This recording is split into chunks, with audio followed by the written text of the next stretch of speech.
welcome to Pathways to Success, Functional Pathways podcast with industry experts to be able to just have a chat about things that are going on in the healthcare industry. And I am grateful to be joined today by Amanda Capone, VP of Customer Success with Restore. And we're going to be talking today about all things VR, technology, gamification, being able to have technology in our senior living community. So welcome, Amanda. Thank you so much for having me, Karen, and Functional Pathways team. We're excited to be here and for me have this conversation as a non-clinician, but servicing this amazing industry. I'm really excited for this conversation.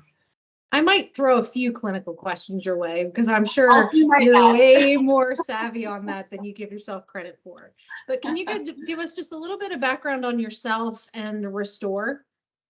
Yes, absolutely. So I joined the organization around 2017. At that time, we were servicing a different market, but the technology, the core of what Restore does has remained the same, and that's gamifying skill building.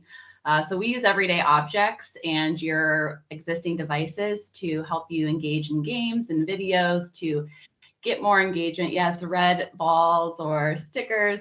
And to help boost that engagement in the movement of your residents so that they're working on functional skills and reaching that level of independence that they're seeking. So now we're in skilled nursing facilities, assisted living, and independent living communities. We also serve the IDD community. So we find that our technology is pretty universal in the fact that it boosts engagement, it gets the outcomes. And my journey there has been able to grow with a small tech company and see us just expand our footprint. And with that, help lead our customer success team, primarily made up of clinicians who really foster the relationship at the facility level to ensure that all the team members that have access can implement this into their day-to-day seamlessly, not take away from productivity, but add to it and get results at the same time. So when we talk about gamification, why gamification, and what do you see as the clinical benefit, and how do you measure success with that? Great question. So I think the first question is why gamification? And, that is who we are at Restore. That's our heart.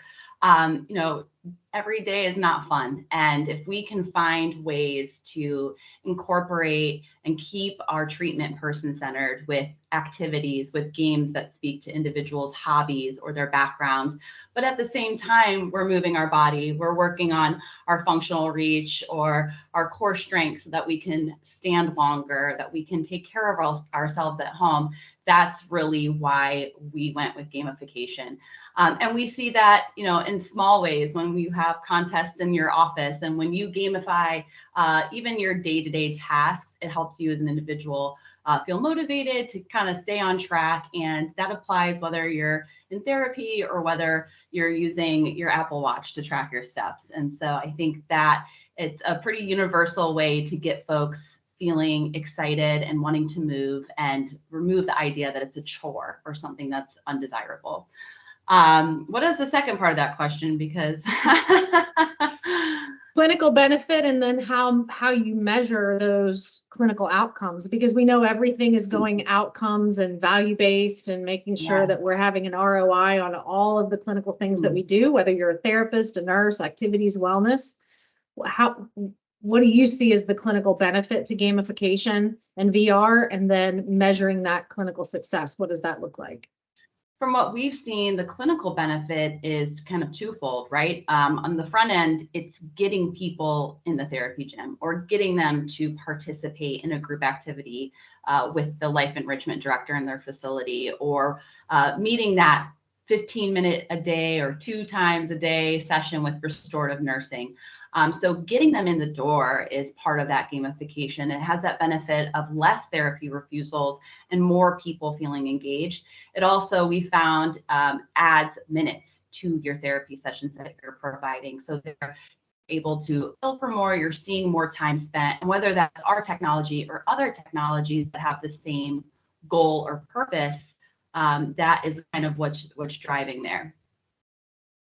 So when you talk about outcomes, though, Amanda, I think a lot of us think about just the outcomes from the SNF world. We've all been so focused on our skilled patients, But now we're Right. seeing that skilled patient population maybe go down in a lot of our sites, and it's more towards that long-term care, wellness, AL/IL population. How do you see that affecting either that participation or affecting the outcomes and being able to help them age in place across the whole facet of healthcare? I think that's a great question. I think where technology comes in, there's a few benefits and there's a few ways that you're now offering novelty in long-term care. I think that's a really important component to where that day-to-day can really drum on. And so to be able to tap into something that's software-based, that's accessible from an iPad or your laptop, but is something new. Every day there's a new video or a new game or a new piece of content to engage with, whether that's individually or in a group settings. I think that's great. I also think there's a lot to be said for helping folks get over maybe their tech aversion. We think of technology and gaming as something that's for kids.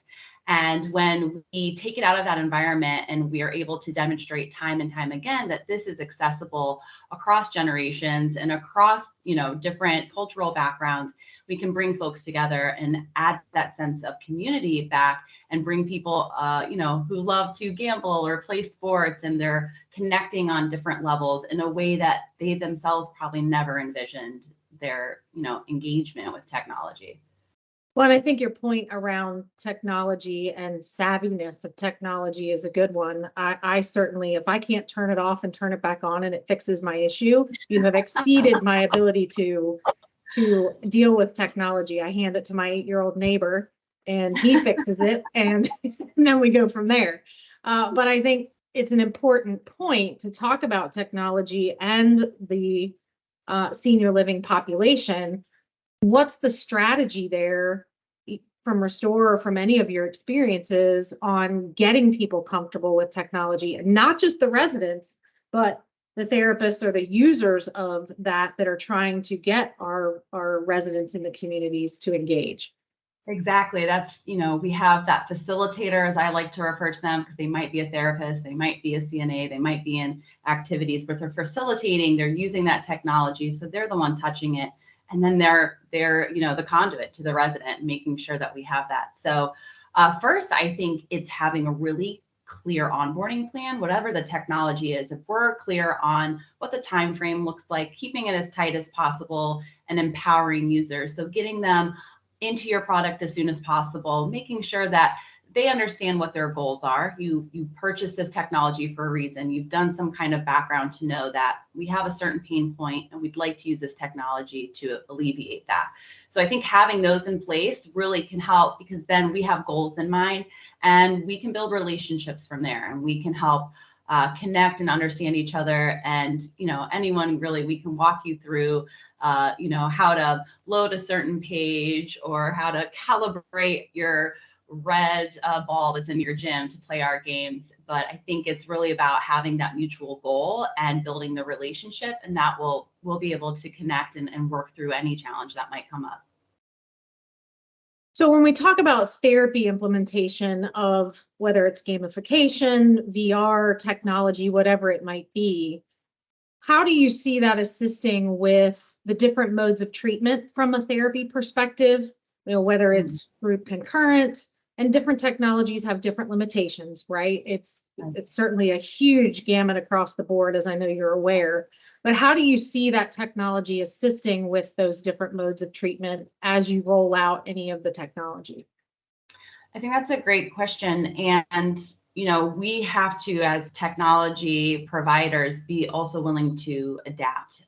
So for Restore, for example, a lot of our games might be viewed as something that is a one-on-one scenario where there's one controller and there's one individual.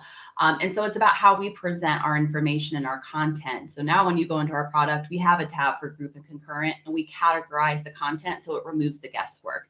I think that is really incumbent on us as the provider to build a technology that's intuitive.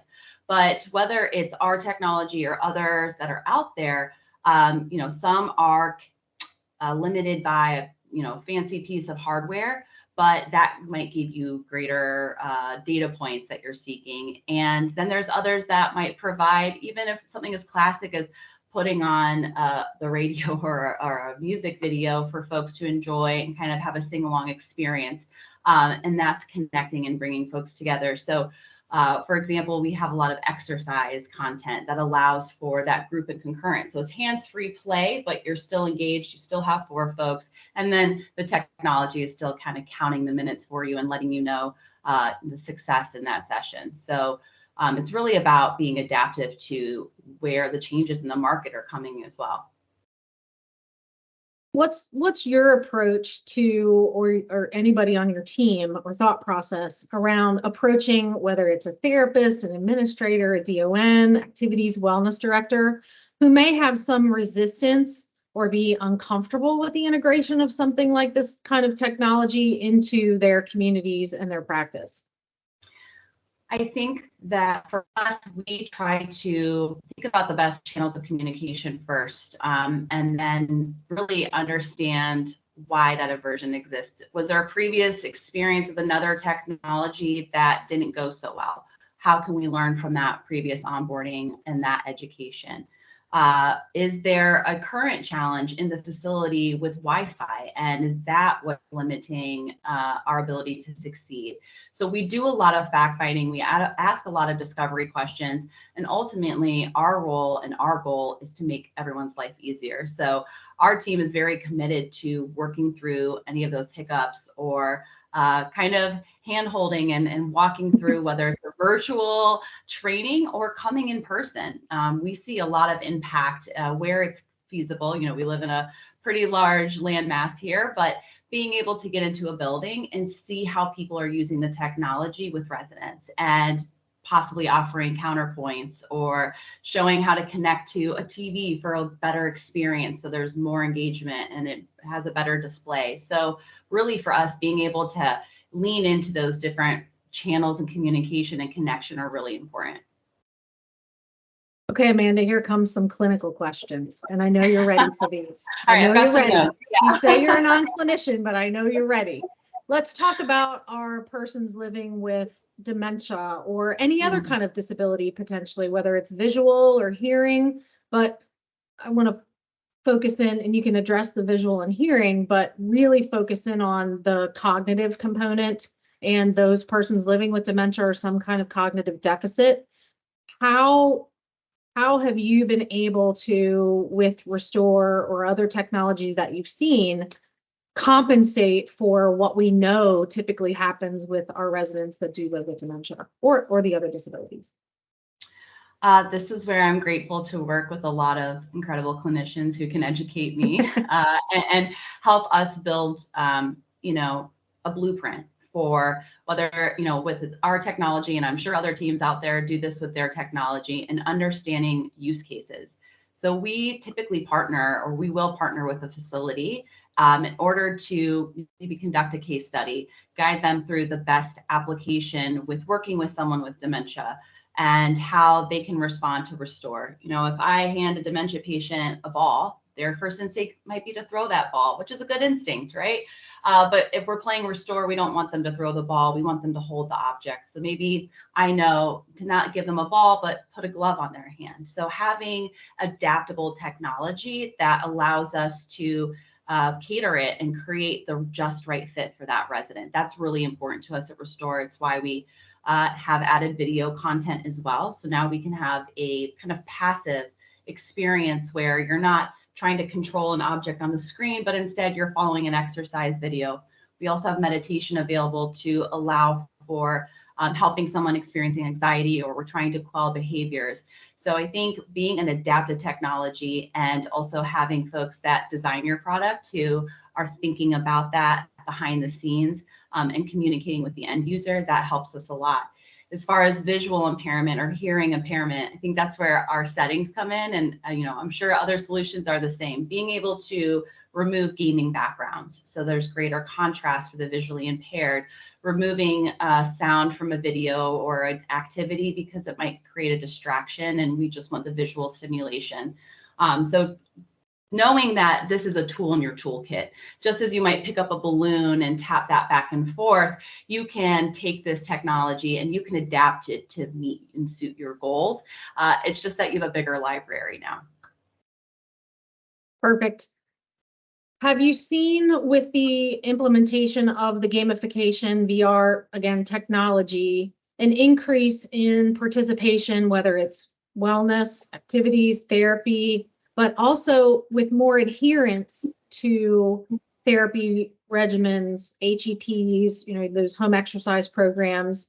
Have you made a correlation and done any kind of study or looking at those outcomes and what that looks like?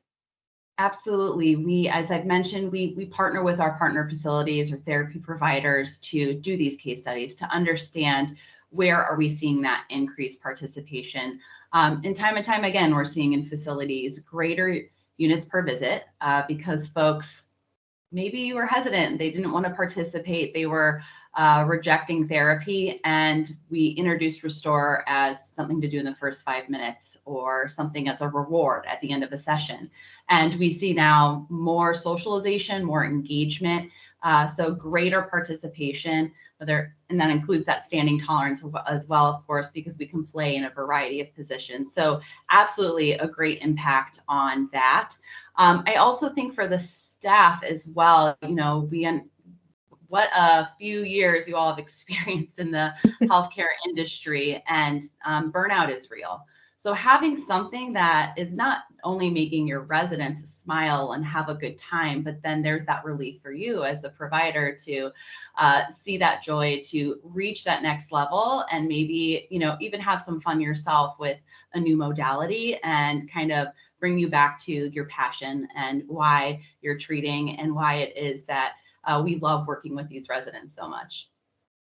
I think that's a refreshing point about the passion and reigniting the flame around that passion. I'm a speech therapist by trade, and it's always been my calling to work in this industry. I started out when I was 15, and I can't imagine being anywhere else. But, the pandemic certainly caused, I think, a lot of people to question their calling, so to speak. Right. I was fortunate that it didn't cause me necessarily to do that because, again, it's an honor and a blessing to serve this population. And I've certainly learned more from them than I could ever have given back at this point. Yeah. But I think it's a good point to be able to always stay fresh and always give us new ideas and avenues to be able to express that passion and use that passion to continue to achieve those outcomes, especially after a time when it was really, really hard to do that. Right. So let's talk about Medicare, Medicaid, and the payer sources for a minute. Okay. Because really we know it's not a very heavy regulated industry, right? We know there's lots and lots of changing expectations and restrictions when it comes to Medicare, Medicaid, managed cares, private pay, all those kind of things. Do you see any upcoming limitations on the use of VR technology or anything that you see coming down the pike that's actually going to open the floodgates, so to speak, around technology and billing? That's a great question. I don't know that I'm fully equipped to answer that question, as I'm not always having my finger on the pulse of what is changing within Medicaid, Medicare. What I will we say, aren't always either, so you're okay. What I feel like I can say though is having a team where we're multidisciplinary and we understand where I have folks to lean on who do know what's coming, and then, like I said, adapting. For us, that's the benefit of being software as a service, is that we do have our engineers who can know what's coming in the market. They can know how maybe the changes to group and concurrent. That is one change we made where we knew that there would be a heightened expectation for that. We want to see more group and concurrent in communities and SNFs. So Restore, how are we going to now present and make sure that folks are returning to us as an option, as a tool in their toolkit, versus dismissing us and thinking, well, I can't use that for group or concurrent sessions. I'll do something I would traditionally do. So I think it's about adapting and then also knowing really the workflow, the persona of who we're serving. One thing we really take pride in is going out there, learning from our users, and then building a persona for who is logging into our product, knowing what the OT, the PT, the speech therapist, the activities director, what does their day look like, and what are they seeking if they're going to open a platform?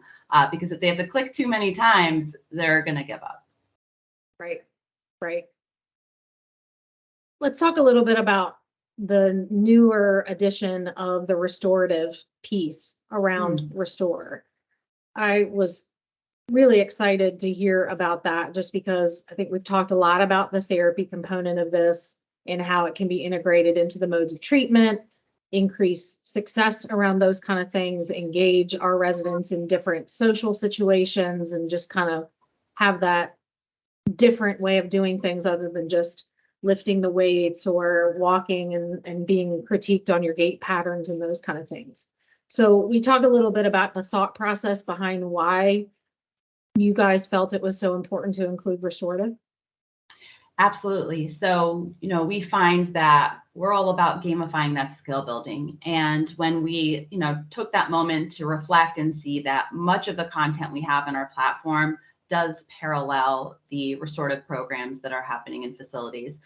So with that, we were able to kind of align and understand where can Restore help you work on transfer training, bed mobility, communication, passive and active range of motion. When we realize we have those catalogs, now we can create an interface and we can present that content to a CNA or someone carrying out the treatment where they can easily start a game, load a video, and work with those individuals, 2 to 4 folks that have that same goal. And Restore Care allows you to track that participation. So if I load a 25-minute yoga chair video and I have 4 individuals participating with me, I've just been able to complete their requirement for the day. So it gives you a 7-day look back period. It will give you a breakdown of the minutes that were participated and what games and what activities and how that aligned with those specific programs. And again, we're an online product, so we're always evolving, adding new options, and expanding how we can suit that day to day. That next step will be the tie into documentation and being able to send that data right back to PCC and make sure that we're tracking the patient journey every step of the way. Perfect. So just a couple final, one real final kind of thought and question is just your summary of why people need to go ahead and consider a gamification platform, whether it's Restore or any of the other ones that are out there. What are a few key points that you think, whether it's an administrator or a contract therapy company, whoever it might be, what would you say to them and why they need to consider a gamification platform? I think gamification or bringing in technology is just so crucial in this day and age for a few reasons. First is that marketing component, of course. We don't maybe want to talk about that so bluntly, but knowing that you're having families and community members who are looking at your facilities and want to know what is unique about this place, what will make my loved one feel happy here or ensure that their days aren't droning on. If we see that you have a technology, an option for activity that is unique and out of the box, I think that's always a wonderful thing to promote. Knowing that we do see increased engagement with technology, that there's more folks running to it than running away from it. So if we can lean into that and we can identify technology that is made for and designed for older adults to engage with and have clinical outcomes that help them with their independence, then it's a win-win for the residents and for the group, the home. So, and then I think finally it's about, trying new things and adapting with an ever-changing world where the pandemic threw everybody online. We were doing our Zoom calls. You couldn't treat in a therapy gym, but you could get onto a laptop and load a Restore game and be working on your functional reach or sitting edge of bed, working on that trunk or, your strength, your balance and your core. So I think being able to lean into those opportunities to stretch yourself and try something new. And of course, all of these wonderful organizations that have tech options and gamification options, they also have strong clinical and customer success support. So they're there to give you the keys, but also teach you how to drive. And I think that's a really important part of being a tech company in this space. Excellent response. Thank you, Amanda. Really appreciate your time today and the partnership with Restore. And you guys have some pretty amazing things out there, and other companies do as well, but really appreciate you spending time today with our listeners and with me to really talk about technology and maybe break down some barriers that people may have had before listening to this. So thank you very much for your time. Thank you so much for having us. We really love you guys and are so happy to be here. So thank you again for the opportunity.